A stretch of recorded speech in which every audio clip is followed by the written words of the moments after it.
नमस्कार मित्रों, आइए कहानी कमल में आज सुनते हैं उषा कुशवाहा की लिखी कहानी दादी अम्मा। कहानी पसंद आए तो लाइक करें, चैनल को सब्सक्राइब करें और कमेंट करके अवश्य बताएं कहानी आपको कैसी लगी। तो शुरू करते हैं आज की कहानी दादी अम्मा। प्रिया ने अपने कमरे में प्रवेश किया तो देखा दादी रजाई ओढ़े गहरी निद्रा में मग्न थी। वह अपने बिस्तर पर जाने के बजाय मम्मी की तस्वीर के सामने जा खड़ी हुई। यूं तो पूरे 1 वर्ष हुए मम्मी को इस दुनिया से विदा लिए, तब से आज तक शायद ही कोई दिन ऐसा बीता हो जब प्रिया ने भींगी आंखों से पहरों मम्मी की तस्वीर को निहारा ना हो। पर आज की बात और है। पलकें तो आज भी गीली ही है, पर होठों पर है एक सुकून भरी मुस्कान। मम्मी, पापा, दादी और प्रिया, बस 4 लोगों का उनका छोटा सा सुखी परिवार था। दादाजी का देहांत काफ़ी पहले ही हो चुका था। पापा अच्छे सर्विस में हैं, घर में किसी तरह का कोई अभाव न था, जिसका श्रेय पापा की अच्छी नौकरी से कहीं अधिक मम्मी की मधुर मिलनसार स्वभाव, समर्पित भाव और कुशल गृह संचालन का था। दादी के जागने से पहले बाथरूम में गर्म पानी की बाल्टी तैयार, पापा के जागने से पहले चाय की प्याली तैयार और प्रिया की आंख खुलते ही माथे पर प्यार भरा स्पर्श। हमारे तैयार होने से पहले नाश्ता, tiffin box, lunch box, school bag सब तैयार। पूरे दिन कब किसे क्या ज़रूरत होगी मम्मी को पहले से सब पता होता। पापा तो अपनी एक एक चीज़ इधर उधर रख कर कई कई बार भूलते। मम्मी चेहरे पर बिना किसी सिकन के ढूंढ ढूंढ कर उन्हें देती। कभी कभी दादी प्यार से पापा को झिड़की भी देती, क्यों रे प्रशांत, तू अपनी चीज़ें स्वयं क्यों नहीं संभालता? हर वक्त बहू को परेशान करता रहता है। देख तो, तुझसे अच्छी तरह तो प्रिया अपनी चीज़ों को संभालना सीख गई है। अरे अम्मा, प्रिया की छोड़, वह तो अपनी अम्मा के साथ रह रह कर पूरी दादी अम्मा बन गई है। अच्छा, ये तूने भली कही बेटा।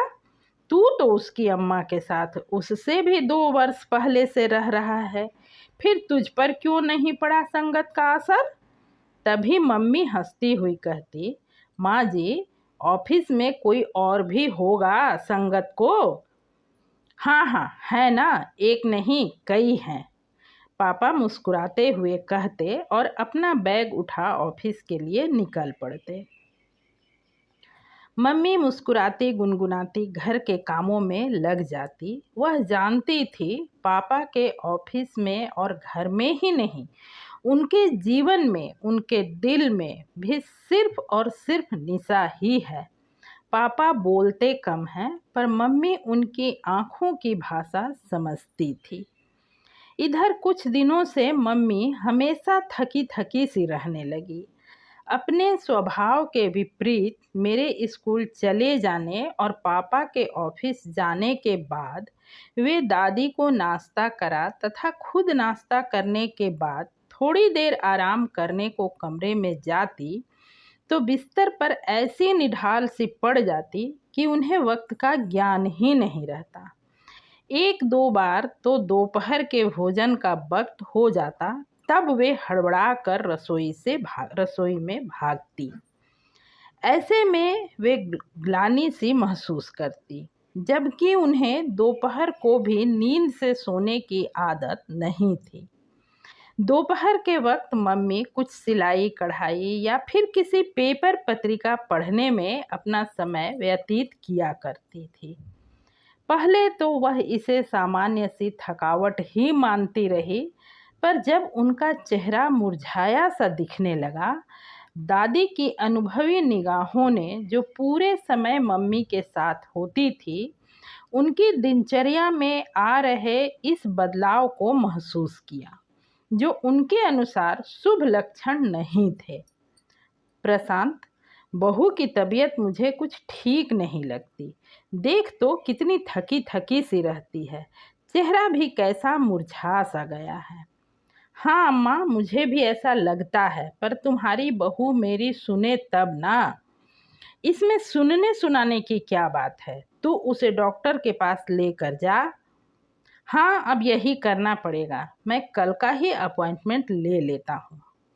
अचानक कुछ दिनों से मम्मी में आ रहे इस बदलाव को पापा ने भी महसूस किया था, पर मम्मी इसे बढ़ते उम्र का असर या बदलते मौसम का प्रभाव बताकर बात को टालती रही थी।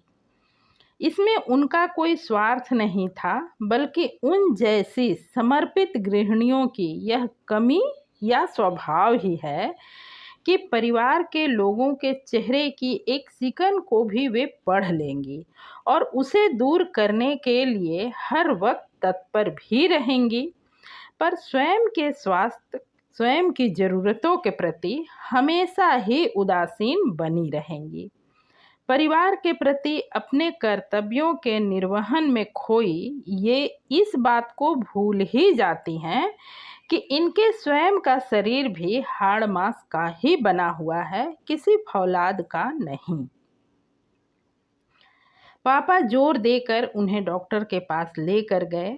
लंबी चेकअप के बाद डॉक्टर ने जो बताया उससे पूरे परिवार की पांव तले धरती ही खिसक गई। मम्मी को ब्लड कैंसर था। घर में मातम सा छा गया।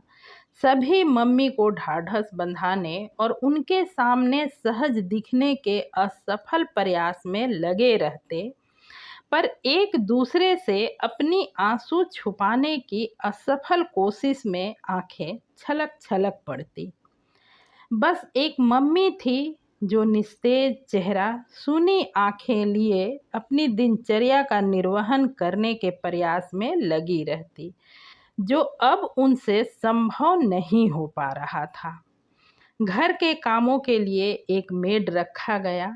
मम्मी का अधिक समय अब अपने कमरे में बिस्तर पर लेटे हुए डॉक्टर के क्लिनिक या फिर अस्पताल की दौड़ में ही गुजरने लगा। उनके अंदर बैठा कैंसर रूपी काल तेजी से अपना पैर पसारता उनके पूरे वजूद को अपनी आगोश में लेता जा रहा था। घर का हर सदस्य अपनी प्रिय निशा, प्रिय मम्मी और प्रिय बहू को अपनी पूरी ताकत से उनके जीवन के इस अनचाहे बेबस से उठ रहे तेज कदम को रोक लेने, उस राह को मोड़ देने तथा उस क्रूर रोग के पंजे से उन्हें छीन लेने की कोशिश में जी जान से लगा रहता। पर लाख कोशिशों के बावजूद बंद मुट्ठी से रेत की तरह हमारी आंखों के सामने मम्मी का शरीर स्नेह स्नेह छीजता जा रहा था। अंततः लंबे इलाज, बेहिसाब खर्च और अथक प्रयास के बावजूद 2 साल की असीम यंत्रणा सहने के बाद पिछले साल मम्मी ने हम सब को अलविदा कह ही दिया। परिवार जैसे अपंग सा हो गया। जिस घर में हर वक्त ठहाके गूंजा करते थे, अब हर कोने पर सन्नाटे का साम्राज्य था, और इससे भी गहरा था पापा की आंखों का सन्नाटा। जिन बोलती आंखों पर मम्मी मुग्ध रहा करती थी, वहां अब खामोशी पसरी रहती। कम बोलने वाले पापा अब बिल्कुल ही निशब्द से हो गए थे, बस घंटों सूनी आंखों से मम्मी की तस्वीर को निहारा करते। वैसे मम्मी के जाने के बाद पापा एकाएक बहुत जिम्मेदार भी हो गए थे। अब पहले की तरह अपने किसी काम के लिए हर वक्त किसी को नहीं पुकारते, उल्टे अम्मा और प्रिया की हर ज़रूरत का पूरा ख्याल रखने का भी प्रयास करते। पर उनके अपने लिए कुछ था तो सिर्फ दर्द और तन्हाई। जब मम्मी की मौत हुई, प्रिया 10वीं कक्षा में पढ़ने वाली एक अल्हड़ किशोरी थी। मम्मी के रहते वह किशोरी भी कहाँ हो पाई थी। वह तो अपनी मम्मी की नन्ही ही थी। जब तक सुबह उसके कानों में मम्मी की "अब उठ जा मेरी नन्ही परी" की पुकार नहीं पड़ती, उसकी सुबह ही नहीं होती। मम्मी उसे प्रिया नहीं, नन्ही परी ही कहकर बुलाया करती थी। स्कूल से आने के बाद स्कूल में बिताए समय की एक एक बात मम्मी को बताना उसकी आदत थी। इसके साथ ही जुड़ी होती शाम के नाश्ते और कल की टिफ़िन की फरमाइश याद कर प्रिया सुबक पड़ती। उस घर में कान लगाकर सुनने का प्रयास करने पर हर वक्त हर कोने से धीमी धीमी सिसकियों की आवाज़ें आती ही रहती, पर एक दूसरे के सामने सभी मजबूत बनने का नाटक करते रहते। यूं ही दुख, उदासी, आंसू और सिसकियों के बीच एक वर्ष जैसे एक युग की तरह से बीता। इस एक वर्ष ने प्रिया को पूरी तरह परिपक्व बना दिया। उसने फैसला किया, कुछ और बदले ना बदले, पर वह अपने पापा के जीवन से इस दर्द, इस खामोशी को दूर करके ही रहेगी। प्रिया ने जब इस बाबत दादी से बात की, यह विचार उन्हें भी बहुत ही अच्छा लगा, पर अड़चनें बहुत थी। सबसे बड़ी आशंका तो पापा के राजी होने की ही थी। फिर इस उम्र में युवा होती एक बेटी के पिता के लिए लड़की का मिलना भी आसान न था। उस पर इस काम के लिए दौड़ भाग करने को किसी बड़े का होना भी जरूरी था। दादी की उम्र हो चली थी और प्रिया ऐसे कामों के लिए अभी बच्ची थी। तब प्रिया ने पूरे आत्मविश्वास के साथ कहा, दादी, हम दोनों काफ़ी हैं, फिर बुआ फूफा जी भी तो हैं, सब हो जाएगा, बस आप मेरा साथ दीजिए। तय यह हुआ कि अगली सुबह नाश्ते के वक्त दादी पापा से बात करेगी। सुबह दादी ने जब बात छेड़ी, सुनते ही पापा भड़क उठे। अम्मा, आप होश में तो हैं? शादी और इस उम्र में? बेटा, अभी तेरी उम्र ही क्या है, अभी तो पूरी उम्र पड़ी है। अगले कुछ सालों में मैं और प्रिया दोनों ही तेरी जिंदगी से दूर हो जाएंगे। तब अकेला जीवन पहाड़ हो जाएगा मेरे बच्चे। नहीं नहीं, इस विषय में मुझे कुछ नहीं सुनना। आपको अभी बहुत दिन जीना है, प्रिया की शादी करनी है। आप दोनों ही मेरा परिवार हैं। फिर मेरी प्रिया मुझे छोड़कर कहाँ जाएगी? अपने ससुराल ही ना। उसका ससुराल कोई चांद पर तो नहीं होगा। वह अपने पापा से मिलने आती ही रहेगी। और फिर निशा की यादें हैं ना, उम्र भर मेरा साथ निभाने के लिए। कहते हुए पापा की आवाज़ भारी हो गई थी। बेटा, यादों के सहारे जिया नहीं जा सकता। जज्बात और जल्दबाजी में नहीं, ठंडे दिमाग से सोचकर फैसला कर मेरे बच्चे। दादी की बात पूरी होने के पहले ही अपनी भीगती जा रही पलकों को छुपाते हुए पापा वहाँ से उठ खड़े हुए थे। दादी की लगातार कई दिनों की कोशिश के बाद भी जब पापा राजी नहीं हुए, तब प्रिया ने शर्त रखी।